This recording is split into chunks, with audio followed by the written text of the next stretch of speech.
Jason McIntosh était un mari violent, qui avait déjà tiré une fois sur sa femme, Megan Montgomery, bien qu'il ait été inculpé pour violence conjugale. Megan bénéficiait pourtant d'une ordonnance de protection contre lui, mais malgré cela, l'État a jugé raisonnable de lui rendre son arme à feu. Bienvenue sur la chaîne YouTube Chronique Décharge. Aimez cette vidéo afin de nous aider à améliorer notre contenu. Et maintenant, passons au cas. Megan Montgomery était la fille de Johnny et Suzanne Montgomery. Johnny travaillait comme agent immobilier à Birmingham et il était également connu pour être un athlète Ironman. Il a terminé à 8 reprises le championnat du monde d'Ironman à Kona, à Hawaï. Suzanne, quant à elle, travaillait dans la collecte de fonds pour la communauté locale. Megan avait une sœur aînée, Meredith, et toutes deux ont grandi dans la région de Birmingham, dans l'État de l'Alabama. Elles ont fréquenté le lycée catholique John Carroll. Plus tard, Megan est devenue pom-pom girl au lycée de Birmingham, puis elle a obtenu un master en gestion de la communication. Elle a travaillé comme rédactrice pour l'école d'infirmières de l'Université de l'Alabama à Birmingham, avant de lancer son propre blog de mode. En 2015, Megan s'est mariée avec un homme nommé Chris Sykes, qui travaillait au département des anciens combattants. Lorsqu'ils ont décidé d'acheter leur première maison, ils ont envoyé une vidéo d'audition pour une émission télévisée consacrée à l'achat immobilier, intitulée House Hunters. Nous venons de Birmingham, Alabama. J'ai 27 ans et je travaille dans le développement à l'Université de l'Alabama à Birmingham. J'ai également 27 ans et je travaille au département des anciens combattants. Megan a ensuite expliqué le processus. C'était fou. Nous nous sommes lancés là-dedans sans savoir à quoi nous attendre. Nous avions de grandes attentes, mais un budget très limité. Ils étaient primo-accédants, mais ont tout de même été sélectionnés pour l'émission et sont apparus dans un épisode intitulé « Duel de styles à Birmingham ». Dans cet épisode, ils devaient choisir entre 3 maisons avec l'aide du père de Megan, Johnny, qui était leur agent immobilier. Finalement, ils ont trouvé une maison correspondant à leur budget et qui leur permettait de réaliser au moins une partie de leurs souhaits. Cependant, comme dans la plupart de ces émissions, tout était déjà décidé à l'avance. Ils ont visité 2 autres maisons uniquement pour les besoins du tournage, car la maison choisie avait en réalité déjà été achetée. Après quelque temps, Megan et Chris ont divorcé et elle s'est consacrée au bénévolat auprès de la Société protectrice des animaux de la région de Birmingham. Elle participait à des campagnes de collecte de fonds pour l'adoption d'animaux et organisait le transport des animaux sauvés. Elle a également fondé un comité de jeunes professionnels au sein de la GBHS et déjà adolescente, elle organisait des manifestations contre les cirques. Megan a fini par rencontrer Jason McIntosh, un policier de 43 ans travaillant au commissariat de Hoover. Leur premier rendez-vous a eu lieu le 23 juillet 2017 et leur relation tumultueuse a conduit à un mariage célébré au tribunal local dès février 2018. Un an plus tard, ils ont organisé une deuxième cérémonie à Times Square à New York, dans une ambiance apparemment joyeuse. Pourtant, Suzanne racontera plus tard qu'elle avait dû une fois aller chercher sa fille sur le parking d'un Walmart où Jason l'avait abandonnée après une dispute. Lors d'une altercation physique, Megan avait saisi l'arme de service de Jason car elle craignait pour sa vie. Une lutte s'en est suivie et Megan a été blessée par balle au bras. Jason a affirmé qu'il pensait qu'elle tenait son téléphone portable dans la main. La question se pose. Faut-il enseigner aux policiers à faire la différence entre un téléphone portable et une arme à feu? Il est difficile de croire qu'on puisse confondre ces 2 objets. Il semble encore plus improbable que dans une lutte, quelqu'un braque accidentellement une arme sur une autre personne sans savoir ce qu'il tient en main. Megan a été transportée à l'hôpital UAB, où l'on a tenté de réparer l'os fracturé de son bras.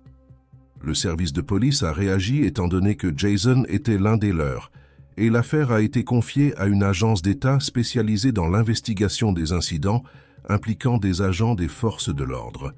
L'arme utilisée a été saisie dans le cadre de l'enquête. Bien qu'il s'agisse d'une arme de service, le rapport indiquait qu'elle appartenait personnellement à Jason. En effet, certains commissariats autorisent leurs agents à utiliser leur propre arme à feu dans le cadre de leur travail. Lorsque Jason a quitté son poste, au lieu de remettre l'arme, il a décidé de la garder comme propriété personnelle. Quelques jours plus tard, Megan a déclaré qu'elle avait eu peur pendant l'incident, mais a également affirmé qu'elle pensait qu'il s'agissait d'un accident. Finalement, les enquêteurs ont désigné Megan comme l'agresseur, puisqu'elle tenait l'arme, et le procureur du comté a décidé de ne poursuivre aucun des deux. La relation entre Megan et Jason devenait de plus en plus sombre. Jason souffrait de graves troubles du sommeil, et pour se calmer, il allait jusqu'à envisager une fusillade de masse. Il était un homme émotionnellement brisé, et la situation devenait de plus en plus inquiétante. Dans un enregistrement ultérieurement révélé au public, Jason évoquait comment il aimerait battre Megan à mort avec une raquette de tennis, puis se tenir au-dessus de son corps en disant « Ris maintenant, salope ». Il est important de souligner que cet enregistrement n'avait pas été réalisé en secret. Jason avait prononcé ces paroles consciemment, sans se cacher. Il fantasmait sur la violence envers sa propre épouse, ce qui révélait un degré alarmant d'agressivité. Après une nouvelle dispute, Megan, de manière compréhensible, commença à craindre sérieusement pour sa vie. Le service de police de Hoover plaça Jason en congé administratif et lança une enquête interne. Il finit par démissionner en mars de la même année, au moment où Megan quittait leur domicile commun pour s'installer chez ses parents. Tous deux demandèrent des ordonnances de protection, et une juge leur ordonna de rester éloignés l'un de l'autre. Megan demanda également que Jason soit privé de son arme à feu, mais il semblait que le pistolet qu'il utilisait en tant qu'arme de service était également sa seule arme personnelle. Il n'est pas clair si cette demande a été ignorée ou si les autorités ont simplement supposé que ce n'était plus nécessaire, puisqu'il avait déjà été désarmé auparavant. L'ordonnance de la juge n'exigeait pas explicitement la confiscation de l'arme, mais selon les lois de l'État d'Alabama, plus précisément selon le Code pénal, article 13A 1172, toute personne condamnée pour une infraction violente, y compris pour violence domestique ou faisant l'objet d'une ordonnance de protection, n'a pas le droit de posséder ni de contrôler une arme à feu. Même si l'ordonnance judiciaire ne le précisait pas clairement, Jason n'aurait jamais dû avoir accès à une arme. Malheureusement, cette ordonnance n'a pas suffi à les séparer complètement. La famille de Megan racontera plus tard qu'elle continuait parfois à rester dans la même maison que Jason. Le 5 mai 2011, la police a de nouveau été appelée à leur domicile. Jason avait jeté Megan au sol dans le garage, ce qui lui a causé plusieurs fractures aux côtes. Jason a été arrêté et cette fois Megan a porté plainte pour violence conjugale. Jason a été rapidement libéré sous caution, fixée à 1 000 $. Après cet incident, Megan a décidé d'en finir définitivement avec lui et a entamé une procédure de divorce. Selon sa mère Suzanne, Megan avait collé des petits papiers dans sa chambre pour se rappeler sa force et sa décision. L'un d'eux disait « Fin », un autre « Je suis forte ». Megan a emménagé dans son propre appartement. Elle faisait tout son possible pour reprendre le contrôle de sa vie. Elle avait quitté son mari violent, cherché de l'aide professionnelle, suivi des séances de thérapie et déposé tous les documents nécessaires pour s'assurer que Jason ne reviendrait jamais dans sa vie. Mais Jason a continué à envoyer des messages menaçants à Megan, même après leur séparation physique. Un jour, Megan a publié un message sur ses réseaux sociaux. « Je ne te laisserai jamais partir, pour enfin te comprendre. Cela ne se finira pas simplement par la distance. » Elle croyait que tout se terminerait avec le divorce et qu'elle pourrait reprendre sa vie, sans savoir que Jason préparait autre chose dans l'ombre. En effet, à cette époque, Jason envoyait des messages à un enquêteur de l'agence Alea demandant à récupérer son arme. Il affirmait en avoir besoin pour un nouveau travail dans une société de sécurité privée qu'il tentait d'obtenir. Et ainsi, lorsque l'agent spécial Vince Cunningham a terminé son enquête, il a conclu qu'aucun obstacle ne s'opposait à ce que Jason récupère son arme, malgré le fait qu'une ordonnance de protection pour violence conjugale avait été prononcée contre lui. Cunningham a donc décidé que l'arme pouvait lui être rendue. Il pensait naïvement: « Je ne voudrais pas qu'un homme ne puisse pas devenir agent de sécurité armé. » Mais quel était le pire scénario possible? Il s'est avéré être le pire imaginable. Car selon des recherches financées par le département de la justice, les femmes dont les agresseurs ont accès à une arme à feu ont 5 fois plus de risques d'être abattues. Jusqu'à ce moment-là, Jason essayait peut-être réellement de trouver un nouvel emploi, et l'arme lui était peut-être vraiment utile, mais dès qu'il l'a eue de nouveau entre les mains, le destin a pris un tournant tragique. L'agent Cunningham lui a rendu son arme à la fin du mois de novembre. À cette époque, Megan se préparait à témoigner contre Jason au tribunal. Elle était déterminée à mettre un terme définitif à cette histoire. Le 30 novembre semblait être un jour ordinaire. Les gens suivaient un match de football américain. L'équipe Alabama Crimson Tide affrontait les Auburn Tigers et le match s'est terminé par une défaite de l'Alabama 48-45. Alors que Megan et ses amis tentaient d'oublier la défaite et profitèrent d'une soirée dans un bar à huîtres, Jason est soudainement apparu. Il s'est approché de Megan, a passé un bras autour de son cou et l'a saisie par l'épaule avec l'autre main en disant « On y va ». Les amis de Megan lui ont demandé qui il était et il a simplement répondu « Je suis son mari, elle vient avec moi ». Bien que Megan ait accepté de partir avec lui, ses amis ont clairement perçu la peur dans son regard. L'une de ses amies racontera plus tard: « Peut-être que je suis du genre à m'opposer facilement, mais moi, je n'aurais jamais accepté ça. Si vous sentez que quelque chose ne va pas, dites-le. Aujourd'hui, les gens ont peur de déranger ou d'offenser, mais si quelque chose vous semble louche, merde, dites-le. » Elle racontera aussi avoir un jour vu une jeune fille de 12 ou 14 ans parler avec un homme plus âgé devant un magasin. Elle s'était instinctivement approchée pour lui demander ce qu'il faisait. Peut-être était-ce son père ou son frère, peut-être s'était-il vexé, mais au moins elle avait montré de la vigilance, car il aurait aussi pu s'agir de quelqu'un de dangereux. La jeune fille l'avait regardé avec reconnaissance, comme soulagée. « Si j'avais été son père, je lui aurais dit merci d'avoir veillé sur ma fille », dira-t-elle. Ce soir-là, Megan a finalement quitté ses amis et retrouvé Jason. Ils sont montés dans son pick-up, ont roulé un moment, puis Jason a bifurqué vers le parking d'un centre sportif à Mountain Brook. L'endroit était fermé et invisible depuis la route. Là, Jason a sauvagement battu Megan, puis lui a tiré dessus. Une balle dans la tête, une autre dans le dos. Il a laissé son corps sans vie sur le parking. Le lendemain matin, un policier de Mountain Brook, en patrouille de routine, a découvert un corps. Aucun document ne se trouvait sur la victime, rendant son identification impossible sur le moment. Ce n'est que le jour suivant, lorsque la famille de Megan a signalé sa disparition, que les indices ont été recoupés. Sa carte bancaire et ses clés ont été retrouvées et sa voiture était toujours garée devant le restaurant. Jason McIntosh a immédiatement été arrêté et inculpé de meurtre au premier degré, un homicide qualifié passible de la peine de mort selon la législation de l'État d'Alabama. Le jour suivant la découverte du corps de Megan, ses parents ont reçu une lettre du tribunal. Une convocation à comparaître pour Megan prévue le 4 décembre.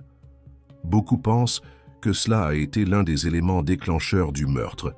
Jason savait que si elle témoignait, la vérité finirait par éclater au grand jour. Le dimanche 1er décembre, à 4h30 du matin, un de nos policiers a découvert lors d'une patrouille près du lycée de Mountain Brook le corps d'une femme non identifiée. Lorsque d'autres policiers et détectives sont arrivés sur place, il a été constaté que la femme avait succombé à au moins une blessure par balle. Aucun document n'ayant été trouvé sur elle, l'identité de la victime est restée inconnue jusqu'à environ 12h30 le même jour. Ce n'est que dans la nuit du dimanche au lundi après minuit que la famille de Megan Montgomery a signalé sa disparition dans un commissariat de Birmingham. Après cette déclaration, les informations concernant cette femme non identifiée ont été transmises aux autres postes de police locaux. La police de Birmingham a rapidement suspecté qu'il pouvait s'agir de Megan. Lorsque le médecin légiste a reçu des photos, il les a montrées à la famille, qui a alors confirmé que la victime était bien Megan Montgomery. Le 31 mars 2021, Jason McIntosh a plaidé coupable pour une accusation réduite. Au lieu d'un homicide qualifié, il a été reconnu coupable de meurtre simple et condamné à 30 ans de prison. Selon la loi de l'État d'Alabama, une personne condamnée pour meurtre peut demander une libération conditionnelle après 5 ans de détention, mais chaque demande est réévaluée tous les 5 ans. Même si chaque demande est refusée, Jason sera libéré après 30 ans. La famille de Megan a souligné qu'à ce moment-là, le petit frère de Megan n'aurait que 21 ans et pourrait un jour croiser Jason McIntosh dans un bar, dans la rue, n'importe où. Ironiquement, bien qu'on ait prétendu être légalement obligé de restituer l'arme à Jason, ce n'était tout simplement pas vrai. La loi stipulait clairement qu'une personne faisant l'objet d'une ordonnance de protection pour violence domestique ne pouvait posséder une arme à feu. Pourtant, l'agence déclara « L'ordonnance de protection n'interdisait pas l'accès aux armes à feu pour M. McIntosh ». Le problème résidait dans le fait qu'ils avaient ignoré la législation de l'Alabama qui interdit clairement la possession d'armes à feu pour toute personne visée par une ordonnance de protection pour violence domestique. Si même les institutions ne connaissent pas les lois qu'elles sont censées faire appliquer, comment peut-on espérer qu'elles protègent les victimes? Ils ont aussi affirmé qu'aucune loi ne pouvait empêcher Jason d'acheter une autre arme. Même si, en théorie, un tel achat aurait pu être interdit, même si ce n'était pas le cas, il aurait simplement suffi de rejeter sa demande. Au lieu de cela, l'arme lui a été rendue. Pour la famille de Megan, ce n'était pas une erreur sans conséquence, mais une erreur fatale et tragique. Leur commentaire fut « Une ordonnance de protection lui interdit de contacter, harceler ou suivre la victime, mais lui permet de porter une arme à feu? C'est absurde. » Ils furent choqués par le fait que l'agence ait elle-même reconnu que la demande de Jason était irrationnelle, illogique et imprudente. Et pourtant, son arme lui a été restituée. Malheureusement, pour Johnny Montgomery, le père de Megan, ce n'était pas la première tragédie. Le 10 janvier 1997, sa mère, Lillian Montgomery, avait été tuée par un ancien détenu qu'elle employait et tentait d'aider. Après le meurtre de Megan, sa famille a fondé le Fonds de prévention contre les violences domestiques Megan Montgomery, visant à sensibiliser à la violence conjugale et à éduquer les jeunes à reconnaître les signes de relations abusives. Le nombre de femmes tuées par un partenaire intime avec une arme à feu est de nouveau en hausse après des décennies de baisse. Depuis son pic au milieu des années 90, ce nombre avait diminué, mais depuis 2007, il augmente à nouveau. En 2019, pas moins de 964 femmes ont été tuées. L'une des raisons principales est l'insuffisance dans l'application des lois sur la confiscation des armes auprès des auteurs de violences. Bien que de nombreux États interdisent aux personnes visées par une ordonnance de protection de posséder des armes, dans la pratique, presque personne ne vérifie si ces armes ont réellement été restituées.